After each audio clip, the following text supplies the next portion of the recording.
Assalamualaikum warahmatullahi wabarakatuh. Pada video berikut ini kita akan membahas mengenai konsep SDLC atau System Development Life Cycle. Ya, ini adalah salah satu metodologi di dalam pengembangan sebuah sistem dalam rekayasa perangkat lunak.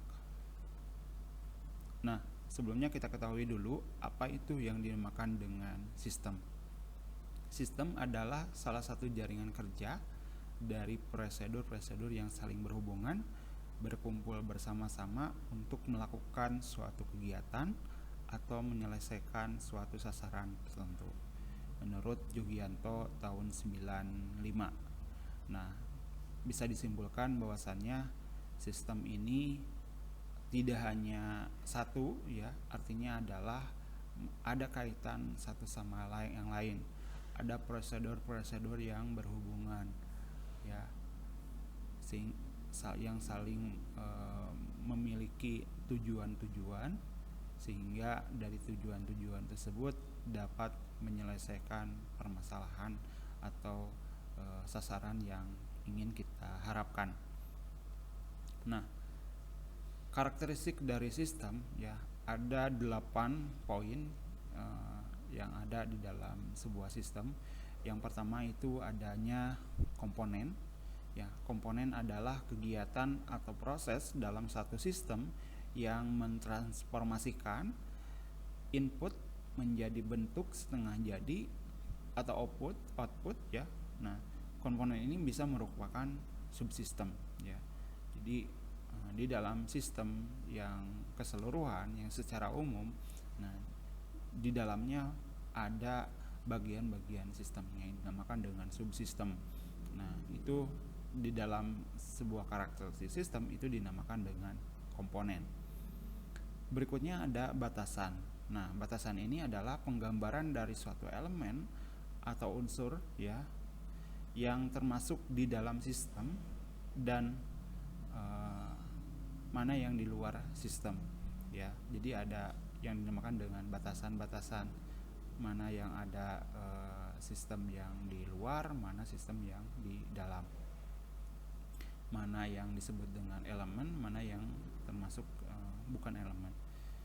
Berikutnya adalah lingkungan, ya. Lingkungan ini adalah segala sesuatu yang ada di luar sistem. Lingkungan ini yang menyediakan asumsi, kendala, dan input terhadap suatu sistem. Artinya lingkungan ini adalah di luar sistem, ya. Berikutnya adalah penghubung atau interface, yaitu tempat di mana komponen atau sistem dan lingkungannya bertemu atau berinteraksi. Nah, interface di sini merupakan salah satu yang menjembatani bagaimana sistem dapat digunakan secara efektif oleh si pengguna melalui interface. Berikutnya adalah masukan. Masukan ini adalah sumber daya dalam bentuk data. Jadi data-data atau hasil data-data atau informasi yang mentah kemudian yang dimasukkan ke dalam sistem. Nah, ini data-data ini adalah yang nanti akan diproses. Berikutnya adalah keluaran. Keluaran di sini adalah hasil data yang sudah diperoleh, yang sudah diproses, yang sudah berbentuk informasi, ya, sudah berbentuk laporan, sudah berbentuk dokumen atau informasi dialog atau yang tampil di layar komputer. Berikutnya adalah proses pengolah. Nah, merupakan masukan yang menjadi keluaran, ya. Jadi proses ini dilakukan karena adanya input yang dimasukkan, karena adanya data mentah yang dimasukkan. Ketika data itu dimasukkan, baru bagian karakteristik dari proses ini bekerja, sehingga nanti hasilnya adalah output, ya, yang dikeluarkan berupa informasi tadi dan laporan. Dan yang terakhir adalah sasaran atau tujuan. Sasaran atau tujuan ini adalah target, ya, hasil akhir yang ingin dicapai, informasi yang kita inginkan sesuai dengan kebutuhan, sesuai dengan yang kita harapkan. Nah, kalau kita ilustrasikan di dalam karakteristik dari sistem, ini adalah gambarannya. Nah, tadi ada lingkungan eksternal. Nah, lingkungan eksternal ini adalah ini yang putih ya. Lingkungan eksternal adalah lingkungan yang ada di luar sistem ya. Bisa itu ruangan, bisa itu misalkan keadaan sekitar ya. Berikutnya adalah input. Nah, ini input. Kemudian batasan sistem, ini yang lingkaran hijau. Nah, bagian-bagian dari sistem, nah ini namanya subsistem. Nah, ini ada komponen ya. Kemudian di dalamnya ada interface, nah penghubung. Interface di sistem interface di sini bisa sebuah sistem yang dapat saling keterkaitan antara sistem satu dengan subsistem satu dengan subsistem yang lainnya. Ada penghubung gitu ya, yang mana penghubung ini dapat mempermudah si pengguna sistem untuk mengakses subsistem yang lain. Ini lingkungan internal, lingkungan daripada sistem, kemudian outputnya hasil ya, hasil yang diperoleh berdasarkan proses input ya, seperti ini. Nah, yang dimaksud dengan subsistem adalah kalau sistem itu secara keseluruhan yang paling atas, nah kemudian ketika di breakdown, nah adanya subsistem A, B, C, kemudian ada lagi subsistem lagi A1, A2 yang lain-lainnya.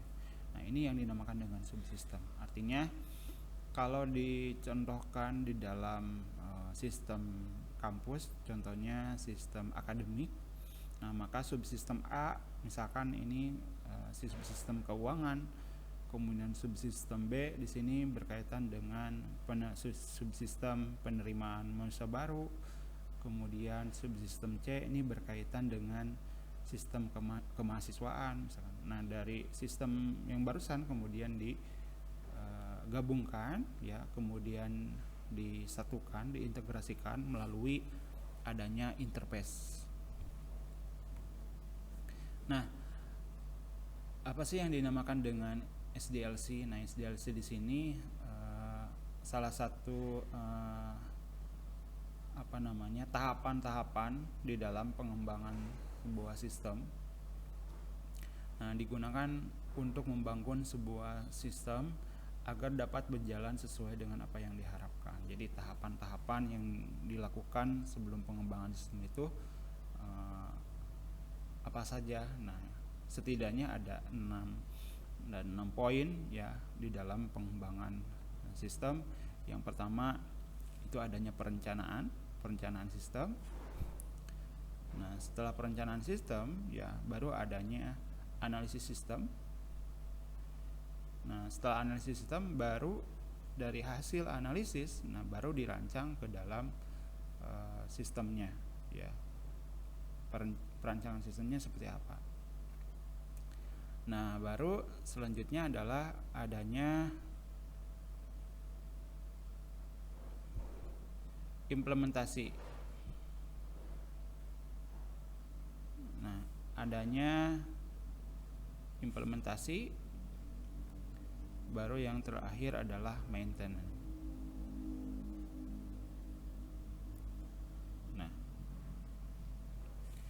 Nah, di dalam SDLC sebetulnya itu dibagi menjadi 2 fase ya. Ada fase front end, ada fase back end. Nah, front end ini adalah dilakukan sebelum dilakukannya adalah perancangan. Jadi tahap proses iterasi ya, ini prosesnya bisa diulang-ulang gitu ya. Perencanaan, kemudian analisis, dari analisis dirancang.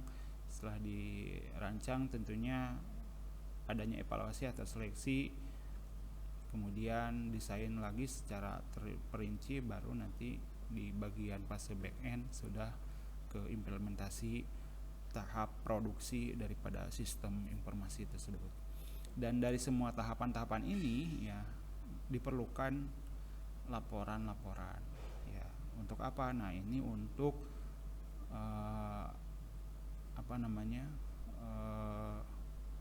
menghasilkan atau sebagai referensi berdasarkan catatan-catatan apa saja yang dilakukan pada saat tahapan-tahapan itu dikerjakan.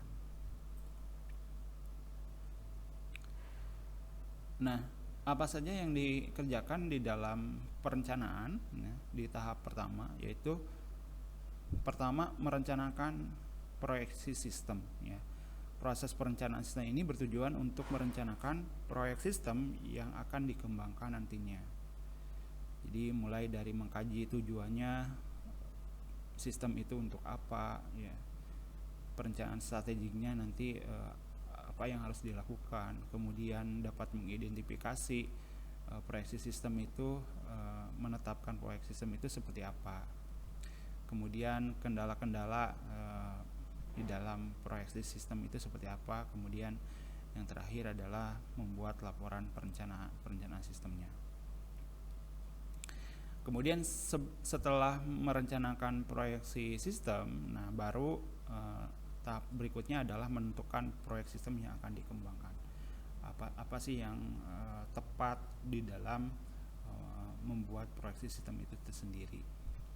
Selanjutnya adalah mendefinisikan proyeksi sistem yang akan dikembangkan. Jadi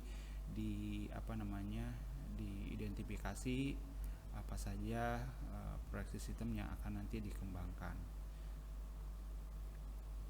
Nah, berikutnya adalah tahap analisis sistem. Nah, tahap analisis sistem ini ada beberapa tahapan juga. Yang pertama mengidentifikasi permasalahan ya.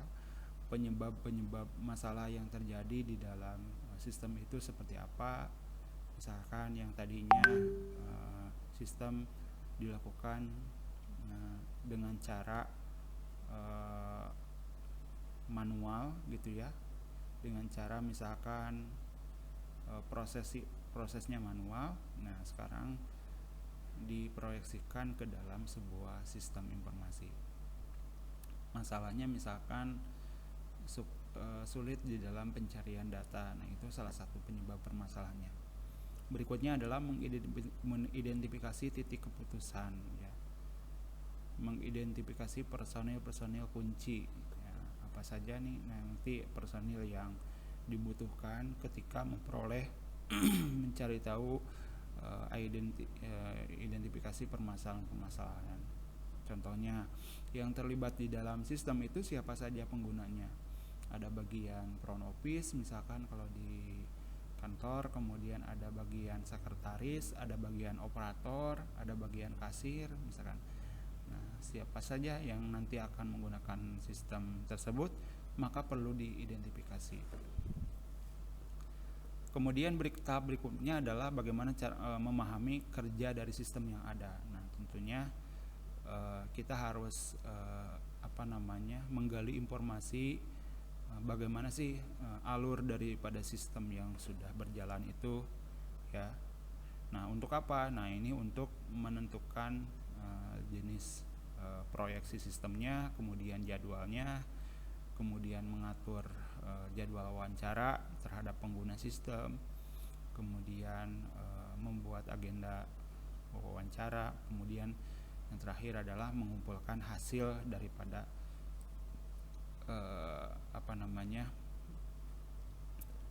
proses understand ini. Berikutnya adalah dari data-data yang sudah dikumpulkan, kemudian menganalisis sistem, kelemahan sistemnya seperti apa, kebutuhan-kebutuhan yang nanti akan digunakan pada saat oleh si pengguna apa saja. Nah, di sini perlu adanya kesesuaian antara sistem yang sudah ada, yang sedang berjalan dengan nantinya yang nanti akan dihasilkan. Tentunya ini data utamanya ini harus sesuai, kebutuhan informasi dari pemakainya harus sesuai. Dan yang terakhir adalah laporan ya. Tiap dari hasil analisis sistem laporannya seperti apa. Dan tujuannya adalah pelaporan ini untuk meluruskan ya, di sana menurunkan kesalahan pengertian mengenai apa yang telah ditemukan. Jadi temuan-temuan yang didapatkan ketika analisis itu dimasukkan, dilaporkan. kemudian pendapat-pendapat atau saran-saran dari pihak manajemen, dari pihak pengguna sistem itu seperti apa, permintaan persetujuan pihak manajemen untuk melakukan tindakan-tindakan untuk menyelesaikan permasalahan itu tersendiri. Nah, tahapan berikutnya adalah perancangan sistem. Nah, perancangan sistem ini sudah masuk ke dalam menggambarkan dari permasalahan-permasalahan atau hasil analisis ya, kemudian digambarkan ke dalam perancangan sistemnya. Nah, tujuannya adalah untuk memenuhi kebutuhan pemakai sistem serta memberi gambaran yang jelas dan lengkap kepada programmer komputer dan ahli teknik yang nanti akan terlibat. Supaya apa? Nah, supaya bisa dibaca secara jelas oleh si programmernya. Apa saja yang nanti akan dibutuhkan. Ya.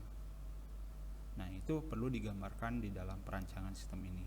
Nah, apa saja yang dirancang? Ya, pertama, bagaimana cara merancang dan mengintegrasikan jaringan. Kalau seandainya sistem itu digunakan di dalam sebuah jaringan, tentunya rancangan topologi jaringannya ini harus sesuaikan. Apakah sistemnya digunakan di dalam jaringan atau tidak.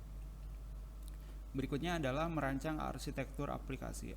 Nah, arsitekturnya seperti apa? Nah, kemudian user interface, ya, tampilannya seperti apa? Apakah web based atau desktop atau mobile? Nah, ini perlu disesuaikan. Kemudian mendesain sistem interface, mendesain dan integrasi database. Nah, databasenya, perancangan tabelnya sesuai apa, menggunakan database apa, ya. Berikutnya adalah prototype untuk detail dari desain, dan yang terakhir adalah mendesain dan mengintegrasikan sistem kendali. Nah, inilah beberapa rancangan yang perlu disiapkan oleh bagian desainer untuk bisa digunakan nanti oleh si programmer pada saat implementasi. Nah, alat bantu yang digunakan di dalam perancangan, nah tentunya banyak sekali. Nah, salah satu yang bisa digunakan adalah yang pertama bagan alir atau flowchart, prosedur sistemnya seperti apa, kemudian flow map, alur sistemnya. Nah, di dalam flow map di sini ada pengguna yang terlibat di dalam sistem, siapa aja, hak aksesnya seperti apa. Nah, ini digambarkan di dalam flow map.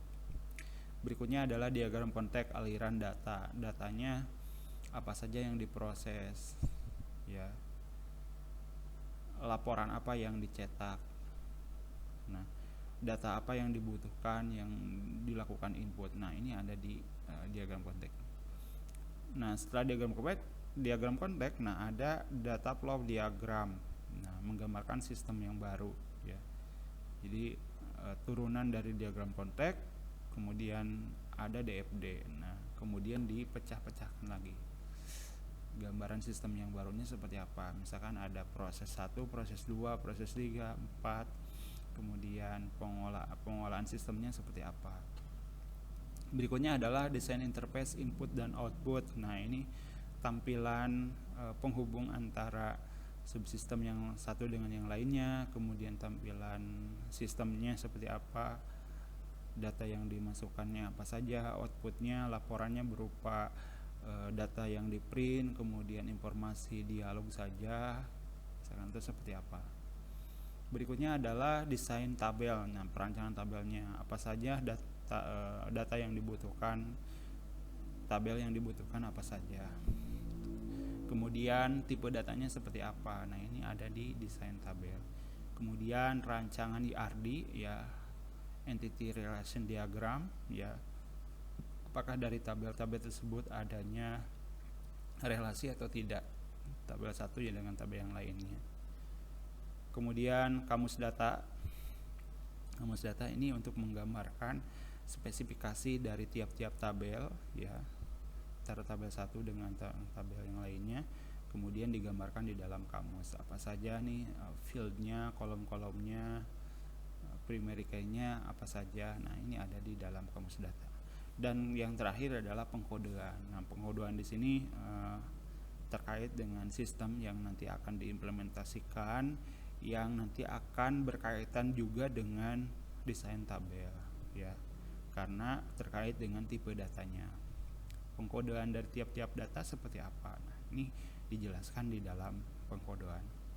Dan alat bantu perancangan sistem ini termasuk ke dalam salah satu perancangan atau pemodelan sistem yang prosedural atau struktur, ya.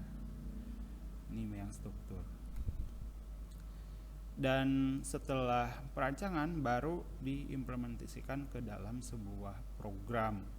Nah, apa saja yang dilakukan di dalam implementasi? Yang pertama adalah menerapkan rencana implementasi, melakukan kegiatan implementasi, dan tindak lanjut implementasi berupa pada coding, ya, testing, kemudian instalasi. Nah, output yang dihasilkan dari tahap implementasi ini selain laporan, ya, kemudian ada sudah berupa program, kemudian shortcode-nya, prosedur, kemudian panduan sistemnya. Dan yang terakhir adalah perawatan sistem. Nah, perawatan sistem ini merupakan fase terakhir di dalam pengembangan implementasi atau sistem ini. Nah, perawatan ini tidak terkait dengan pemeliharaan dari sistem yang sudah berjalan, ya. Ini terkait dengan pengembangan perawatan sistem. Dan itu saja yang materi hal-hal yang ada di dalam SDLC atau System Development Life Cycle terkait dengan pengembangan sistem, ya. Intinya tahapan-tahapan yang